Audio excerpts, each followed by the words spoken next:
ए भौजी हम लड़की से बहुत प्यार करेनी। अगर औरा लड़की से बतिया के हमार सेटिंग करा देब तो औरा जौंची को हम तौंची करेम हम। और गोड़ हाथ दोनों दाबे खातिर तैयार भौजी।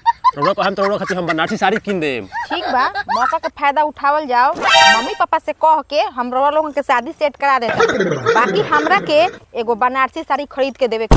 अरे ठीक बा, रोज जॉब कहीं तब हम किन देनी। देखी तो कोनो ए फूल ना आई जाता। आई कलकतिया साड़ी, बनारसी साड़ी, लखनऊआ साड़ी ले जाई। हो का हो देखो जाता द फाड़ी नाला।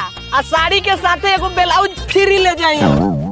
चुप साला, ई सब बतावे वाला चीज थोड़े बा, गहकी के डायरेक्ट दिखावे वाला चीज बा। चल हेने आई जल्दी। हमर लाड़वा हर बराइल पर गहकी चिल्लाता है, भागले जाता चल। चल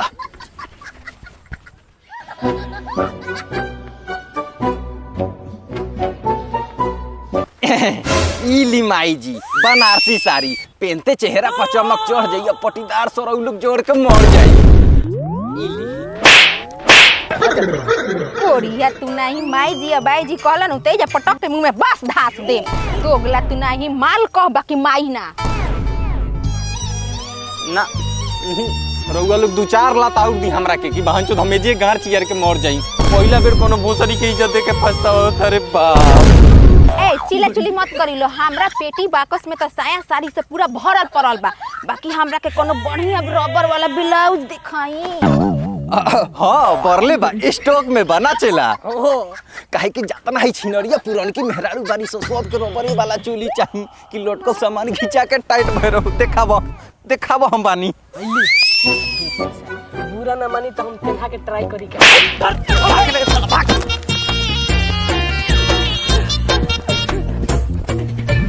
भाभी रौरा ऐसा आदमी से तनी बचिए के रही ना तो इज्जत लुटा जी राउर। और वो काम की देवर कुछ कहबे ना कइला। चली भीतर ही ना तो हमार शादी होके से पहले दो चार जना के लाश मत गिर जाओ।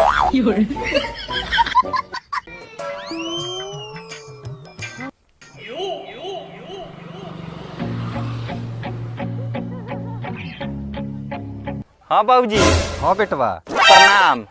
अरे खुशी रहो, लेकिन माधर चोदवा तो एक बार में फोनवा काहे ना उठावेली रे? कौन सीरियस मैटर में फंसल बानी? ए मर्दे कपड़ा बेचता नहीं ताता हर फोन कहां से उठा ली हम? बोला का बात बा? जल्दी हमरा के ट्रेन के 2 टिकट बुक कर, कहीं जाए के बाटे। आ टेंगड़वा के भेजले बानी, ओकरा के अपने कामों में रख ले। अच्छा ठीक बा, फोन रखो, हम टिकट ऑनलाइन मारा तनी, हो सकी तो स्टेशन में पा जाए। हाँ रखो तनी। का कहीं ये चाचा जी दुगलम भतार के को नाम। अरे जान तनी तू रुपयो ना दिला। और तो और सुनी अनु कि सारा गाना गुड़िया हमार ले जाके रखल बोगरा से कौन शौक पूरा होता हमरा। पहले तो तू हमरा के अब ससुर मत कहो। चाचा जी तो बिल्कुल ना। देखो बेरोजगार बा, ओकरा भी 1 रुपया बा, हमरा लोग अथाह धन संपत्ति बा। हमरा के भतार बना लो, माल को दे।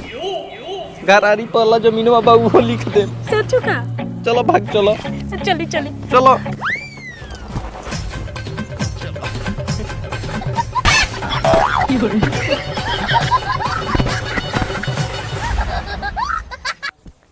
तो टेंगरवा बरल साला बुढ़वा के संग कहाँ जाती है? अरे बाप रे बाप, बुझाता बहन चुद गड़बड़ा देलो काम। ए आवो कलकतिया साड़ी, बनारसी साड़ी, पंजाबी साड़ी या कछियो लेके जा। मारे सारे गारे फाड़ दे। हम एगो ब्लाउज फ्री देवे के कह देतन त गार फाड़ जाता। पछिया चोली सब कह। प्रणाम। तार बाबूजी भेज बड़न, हमरो काम पर रख लो। घर के स्थिति बड़ा खराब बा। अरे रख लो, समझ के रख ले। निया से हम तार मालिक, तू हमर नौकर। चला काम पर लग जा। वाह वाह। जा सर चोली ले, चोली साड़ी ले, साड़ी ए साड़ी ले आओ साड़ी। ए फेरियाला हेने आइबा। छते पैसा आवा चल भाई चल। बोली मैडम जी, साड़ी दिखा दी कि सलवार दिखा दी कि सतरंगिया ब्लाउज दिखा दी? जल्दी बोला हो करे जा। अगर हई रुआ नहीं पसंद तो कोनो बात ना, हई ललका ले ली मैडम। ई रुआ खूब खिल काहे कि जेमरा और मुंह के गुराई बा ऊपर खूब खिलत जाई। काहे कि रुआ देखई में बम बानी, एकरा के पहनम त और पटाखा लागे रे बाप।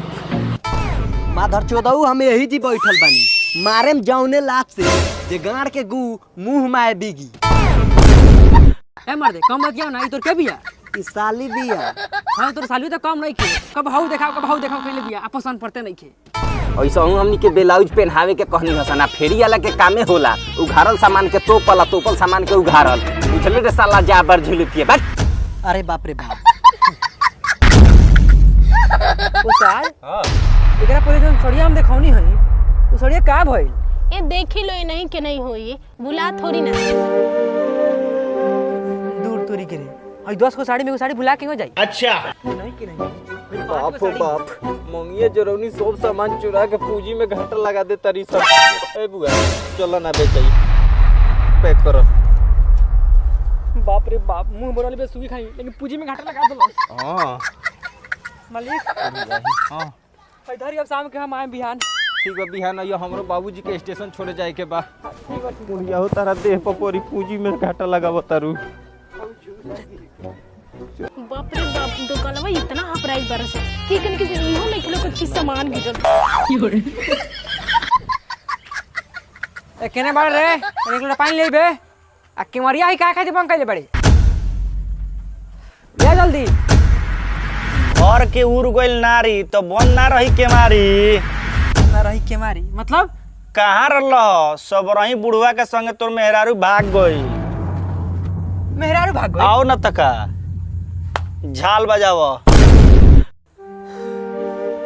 ई सरवा दोनों बाप बेटा मिल के हमरा संग गेम खेल रहा सन। उ सरवा बेरा कॉलेज से हमरा जाए के बा स्टेशन में बाबू गाड़ी धरावे। बाबूजी के स्टेशन छोड़े जाए के बा।